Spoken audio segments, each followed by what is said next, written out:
First, we are going to talk about sustainability and business. We have Joel Makower here to tell us how we can focus on sustainability. Small businesses, all businesses have a lot to balance already, but when you think about the environment, they've got to think about how to have sustainable practices as well as the economy, their employees, and much more. And there was a recent survey all about green business, and we've got Joel with us here today virtually. Thanks for being here. How are you? I'm doing well, Christine. Nice to be here. Now, you've been dubbed the guru of green business. Tell me more about that. Well, I've been in this field for 30 some years looking at how companies and environmental responsibility line up. And it's been really interesting. We've seen sort of this flipping of the script.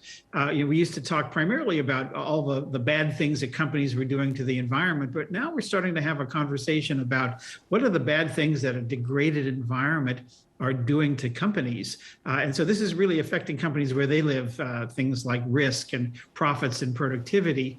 And one part of that is the ability to attract and retain talent, particularly during a tight labor market. And so people want to work for employees that are progressive and being proactive on taking on environmental and social issues. And I mentioned a recent study, and you have some results that really dive into this topic of green business. Tell me more about it. So the Adobe Sustainability at Work study looked at how employees feel about their employer's environmental responsibility and the things that they're willing and able to do.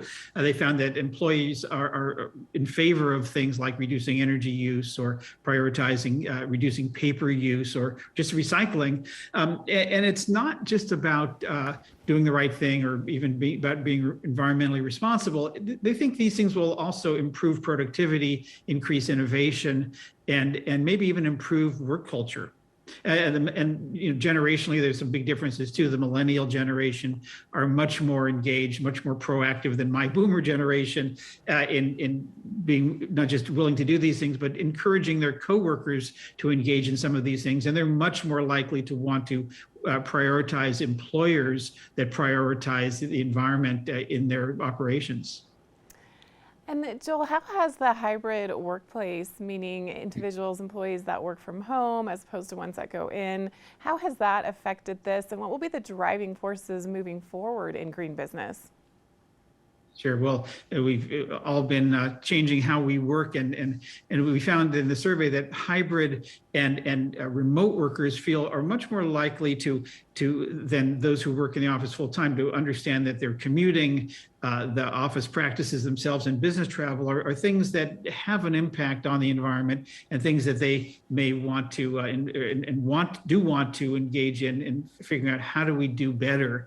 Hybrid employees, more so than remote or in-office workers, are actually much more likely to want to take on some of these things themselves, to take what they're learning at work home with them. And so that may show up in things like how they eat or where they eat, eating out less often, getting energy efficient appliances, or just being more mindful of the energy and the heating and air conditioning.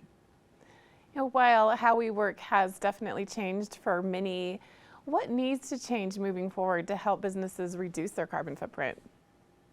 Well, companies need to understand what those footprints are to begin with. They need to understand, measure and just, look at it. For most companies, their impacts are in their supply chains, but they're also very much in their daily operations.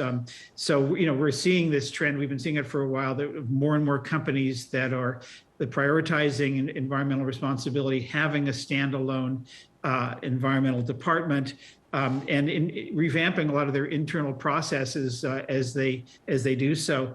And of the sustainability practices in the office, paper reduction is 2 out of 3 employees say that's very important to them.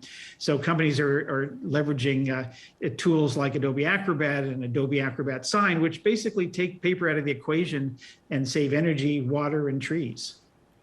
And Joel, where can we get more information and make sure that we are all doing our best, especially to help small businesses and the environment?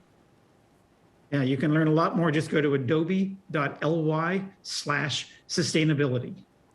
Well, thank you so much, Joel, for being here today. I really appreciate your time and this important discussion about being environmental conscientious, especially with businesses, employers, employees. We'll be back with more here on Mountain Connections right after this.